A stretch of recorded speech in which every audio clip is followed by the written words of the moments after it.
Let's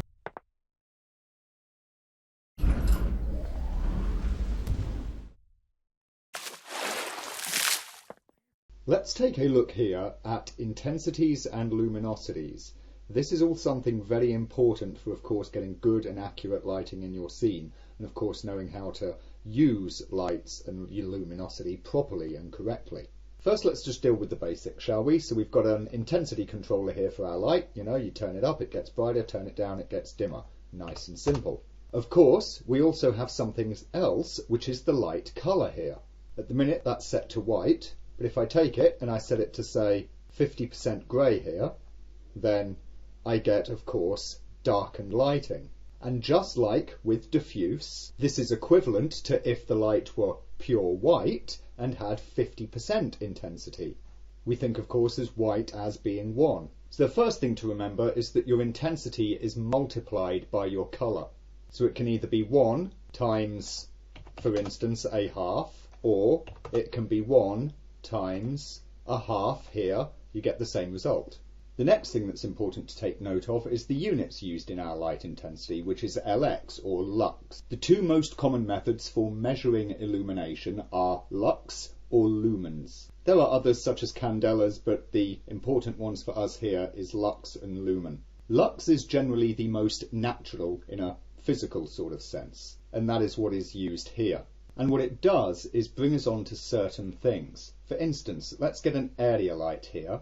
And just to begin with, I'm going to uncheck this box normalize, which is on by default. We'll come back to that in a minute. The important thing with a lux is that it is a measure of light intensity per unit area.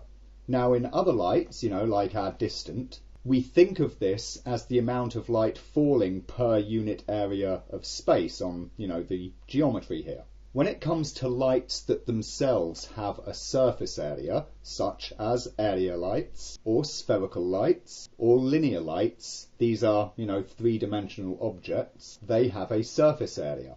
And in this case, the light intensity is the measure of lumens per square meter. Lumens per unit area is the definition of a lux. As such, with my light intensity here fixed at 1, if I scale my light up and down, notice it gets brighter. Of course, if I scale it down, then it gets darker. Why? Because I'm outputting so much light per unit area. As the area increases, so does the amount of light. This is true for all such lights that have a physical surface area to them. But whilst the area light can be scaled in the scene itself, if we look at something here, like for instance the linear light, we'll notice that scaling the actual object itself has no such effect. The reason being that its size is determined here on the actual light properties panel. And as this keeps getting bigger, let's turn off normalize. As this keeps getting bigger, it gets brighter and brighter and brighter. Basically, as its surface area is increasing. Same is true here for a spherical light and also here for a spotlight. The size will determine the brightness when normalize is turned off. When normalize is on, however, this behavior changes, and what we see is that no matter the size of the light, the total amount of illumination it casts remains constant. In this case, when we have normalize on, the value here is more like lumen, not lux. The lumen is a measure of the total amount of light given out from a source, and the lux is the measure of total illumination given out per unit area. Of course, this does have a certain effect, and you'll see that as we get really big, things do appear to be getting darker. The reason for this isn't that the light intensity is going down, it's just being spread over a greater area. Because our light has gotten bigger, it is casting light over a greater area, but it's casting the exact same amount of light that it was when it was smaller. Thus, it appears that the illumination is dimmer, when in fact it's not, it's just spread out more. You don't, of course, just see this in diffuse like we're seeing on the plane. You'll also see this, for instance, in specular reflections there. as our light is getting bigger, the specular appears to be getting dimmer. It's simply that the amount of light is being dispersed over a wider area, or of course, when we come small, it is being concentrated in a tighter area. The difference between these two lighting systems is also important for another reason, and that of course is the treatment of our shadows. Because of the way that soft shadows are sampled, because they take into account the area of the emitting object, in this case the light, then of course with a smaller light we get a sharper shadow, but as we go up to a bigger light, then the shadow becomes softer. Often, of course, what you want to do when you're lighting your scenes is you want to balance out the softness of the shadows that you're getting. Perhaps you're wanting a scene that's in, some sort of harsh lighting where, of course, you want very, strong dark shadows. In other cases, you might be wanting very diffuse lighting or to be using soft boxes, where what you are aiming for is a very soft, light and diffuse shadow. Thus, you need to balance off the size of your light to get the appropriate kind of shadow, along with the intensity, and of course whether or not it is normalized. If you're trying to match real-world lighting, for instance in a visual effects pipeline, where there has been perhaps live action footage that's been shot with real studio lights, spotlights, softboxes and the like, then you have a great heads up for getting a good initial lighting match simply by discovering what lights were used on set, what their lux output was, and of course what their physical size was. You can then set up a light here in Lightwave that matches the physical size, matches the lux that was used on set, put it at the correct, of course, distance in space, and turn off normalize, and you will get a light that matches that was used in the real world set. The rest of the time, when you are just lighting stuff that is purely CG, all you're really trying to nail is the correct look. In cases such as that, you can sort of treat the intensity here as an arbitrary unit and pretty much forget to give a damn about lux and lumen and all of that stuff. You simply get your light to the point where you've got a soft enough shadow and you tweak the intensity here. Normally, for that sort of workflow, you would work with lights always normalized. It then becomes nice and easy just to tweak the size in order to get the shadow that you're after, and then just tweak the intensity nicely and easily like this. Photometric or IES lights are slightly different. Scaling of IES lights has basically no effect whatsoever, but the intensity for these is given as a percentage value. Reason why? Well, a light bulb of course has a surface area, so it's outputting a certain number of lux or lumens per surface area. But of course when the light is measured, it also has its total lumens that it's putting out captured. You can see that of course right here in the little IES info there. Lamp lumens 2350. In this case, the percentage is simply a multiplier of what is recorded in the IES file. IES files should contain, at least any good and properly prepared IES file will contain a lumen value. And the way to match that accurately in Lightwave is just to have it at 100% of the recorded value. Another light that's important to know in terms of its strength and all of that is what we see here, and that's the GI. Firstly, there's the strength of the GI itself. In this case, of course, it's just coming from this plain backdrop, and when that backdrop is pure white, then an intensity of 100% GI will give you the same brightness as you'd get off of something like an intensity 1 lux distant light. But most of all, what we're interested in comparison to GI like this is the environment light. And you'll see that if I kill the GI and enable the light, then you can see that with a 1 lux environment light, we get basically the same level of illumination that we would get off of 100% radiosity. Also important to notice is the response of the specular. If we turn off the backdrop reflection for our material here and have instead the specular coming from the environment light, then you can see that the specular here matches the contribution that you would get from the background 1 to 1. There is another place where it becomes important to understand the distinctions of all of, the lux and lumen and whatnot that you have here, the normalization and so on. And that is with respect to what happens when you're using luminous geometry. In this case, I have just a single flat plane here. It is 1 square meter, which is the same size as this area light. And if we look at its material properties, you see that it has a luminosity of 100% and a colour of white, or 1. Now, if we turn on VPR, I've just got my light made visible to camera, so it looks like a plane there. We bring up our GI options, and we turn on Enable GI. Then notice what we're getting. Let's look from above here. It'll make it slightly easier to see. We see that the amount of illumination coming off the plane is equal to that coming off of the area light. In other words, when you use luminous geometry, it has a lux value, and the conversion is very simple. 100% luminosity with a pure white colour is equal to 1 lux per square metre. You'll notice that if I take this plane and I scale it up, it gets brighter. The illumination coming from the plane is stronger.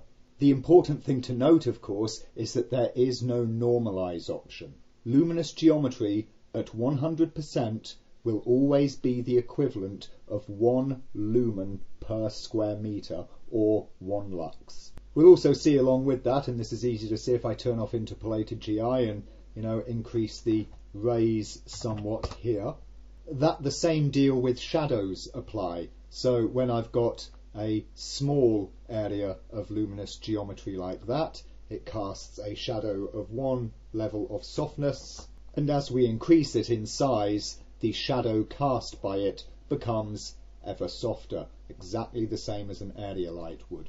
These details make it, sort of tempting to start using luminous geometry as lighting. You can effectively have a light of any shape. You can have a mesh light. However, there are a couple of caveats to that. Namely, of course, that you have to use GI, and to get, the decent shadows coming from the light, you need to use brute force GI. If we just turn the interpolated back on, you can see that the shadow cast by this little fella sat in front of our luminous plane certainly isn't anywhere near as well defined. To get the shadow definition, we need the brute force GI, which can be kind of slow. The other thing, let me just disable GI for a minute here so that we can see this easily, is the way that they respond to specular and specularity.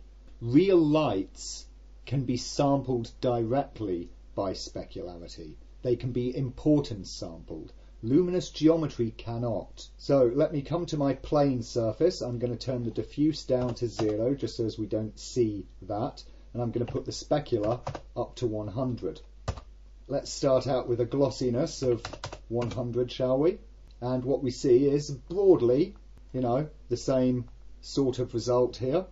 It's slightly soft, and the amount of noise that's coming off the luminous plane is a little bit more than we're seeing come off the light. Of course, I can improve that for the light simply by increasing the light samples. See, that improves the reflection. Why? Because the light can be sampled directly. Luminous geo cannot.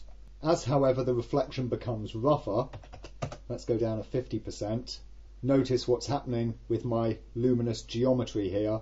The specular reflection of it is getting very noisy, whilst that coming from my light is still coming out really nice and smooth.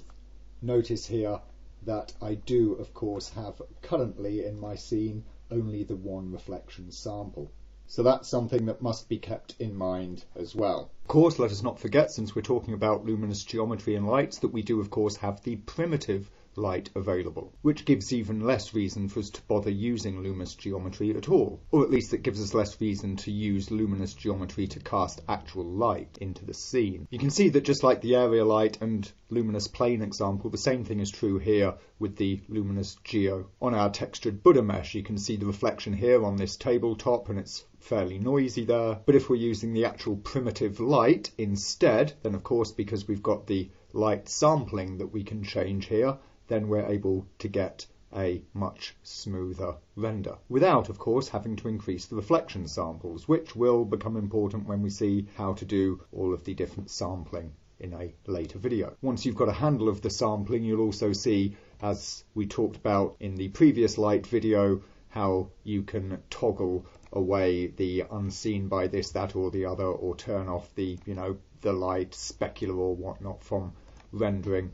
Once you see how to balance your samples, then you'll see why certain settings work better than others. Whilst we are on the subject of the primitive light, though, there is one other little thing to notice with it, and that's the sizing that we've seen on the area and, Engon and whatnot lights, and how that works in this case. You'll notice that if I take the light object itself here and I scale that down, well, you can see that the amount of illumination in the scene is basically the exact same, right? And if I scale it up, the amount of illumination is the same. So even though I do not have normalize on, notice there's still a normalize option. Even though I've not got that on, I'm not getting any brighter or darker illumination as a result of scaling the light. Now you might think that's because, of course, it's referencing the geometry, and so we've got the geometry here, and you'll notice that if I scale that up or down, then once again it's still having no actual effect on the amount of light that's coming off of the primitive light. If I unparent the light from the mesh, then you'll see that I can scale the mesh again, and you can't see it at the moment because, of course, the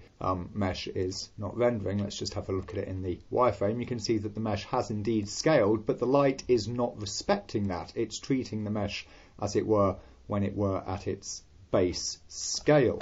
The reason for all of this is that the light only references the size of the geometry in its actual geometric state, and whilst you can scale geometry to make it bigger, it doesn't make it, it's hard to explain, it doesn't make it bigger in a truly referential sense.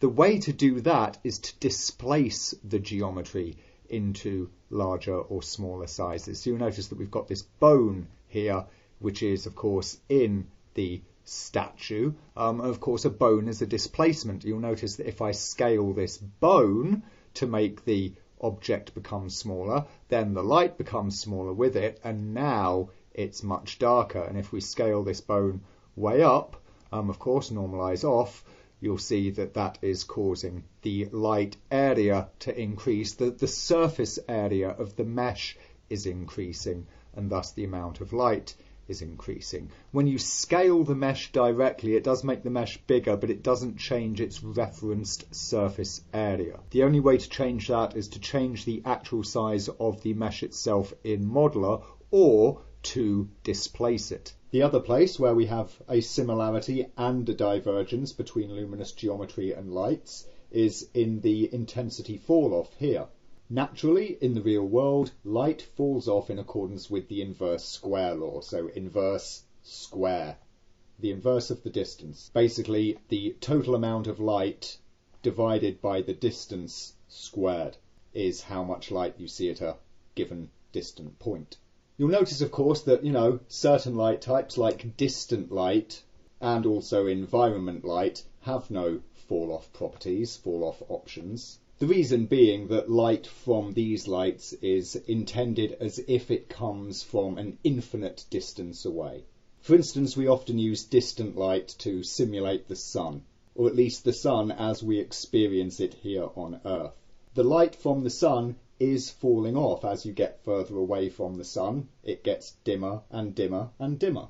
But because we're talking about such an enormous distance between the Earth and the sun, then the amount of illumination 1 mile above the ground compared to the amount at the ground level is a minimal tiny difference. Therefore, distance light doesn't require a fall off. It's as if it has no fall off because it's already fallen off a certain amount by the time it reaches us, and the amount of additional fall off between the top of a building and the bottom of a building is so minuscule that it's almost immeasurable. But other lights, those that we can get, close to, they will fall off with distance. For luminous geometry, this is fixed. You can't do anything about it. For actual lights, then you can. First of all, you can just turn it off, in which case, you see here, the light just keeps on going. It's the same intensity at all distances, and that can be useful in some situations where you just want to, cast light into an area and just light it up fully. It's not realistic, but it is allowable. Generally, when you're doing this with area lights, you want to do it with normalization off. Because it's not realistic, because it's not physically based, no light fall off, for an area light, the rendering engine doesn't like it as much. Therefore, for best results, if you are going to use no intensity fall off, uncheck normalize. However, we also have the nodal options for lights here, which enable us to change the fall off. So if we still want it to fall off, but maybe not quite as fast, then we can do it, instead of by the square of the distance, we can just do it by the distance itself. So I could take distance and plug that into fall off. And now my light is still falling off, but more gradually. We'll come around here, we'll see it much easier. I'm also going to turn off the GI, so we're just looking at the main light. We see there, the fall off looks like. Let's make sure that's on inverse distance squared here. So at the minute, this is inverse distance. If I unhook it, see, inverse distance squared is tighter.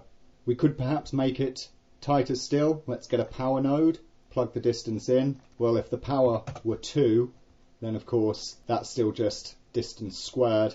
I could maybe set it to power 5, in which case I get a really short fall off light. And if I were wanting to get something that isn't no fall off at all, but is very, very gradual fall off, then I could perhaps take distance and divide it by, I don't know, let's say 10, shall we? And then I've got 1/10 of the distance fall off. So you see that it is still falling off, but much more gradually. And whilst we can control this for lights, we cannot control it for luminous geometry. Luminous geometry will always be inverse square.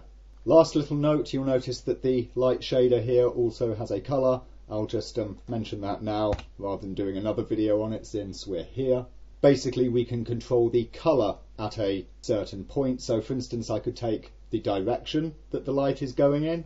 Let's hook that up. And so you see the rays that are going off in one direction are given a colour that represents, that part of the spectral vector. Those that are going off in another direction have a different colour. You'll notice that this is in world coordinates, of course, so as you rotate the light, that is changing there. You can also do stuff like get the distance, put that into a gradient input. Let's say at 0 meters it's pink, at 5 meters it's bright blue, somewhere in the middle here it's yellow, or yellowy green, somewhere here it's a red. And you notice that the different distances, let me just turn off the fall off so we can see that more clearly. I've got the light changing colour depending on the distance it has travelled.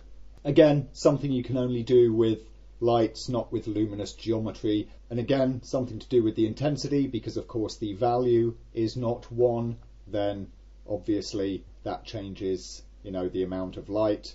And of course, in fact, what I could have done here would be to do something like this, where I have black at the end and white here at the beginning. Make sure my intensity fall off is off, hook up the colour there, and you'll see that what I can do is create a really custom sort of fall off gradient in this way. Shifting it around and even, taking it back up again part way through, creating dark and light stripes into the fall off if I so chose like this. Because of course the colour is also a multiplier for the intensity. So there we go. Those are the basics of light's intensity and luminosity. We see how to control them, the different effects that can be gained, the things that are important for a PBR workflow, and of course the important parts for understanding the difference between lights, luminous geometry, but also of course the similarities between them and how their settings work together.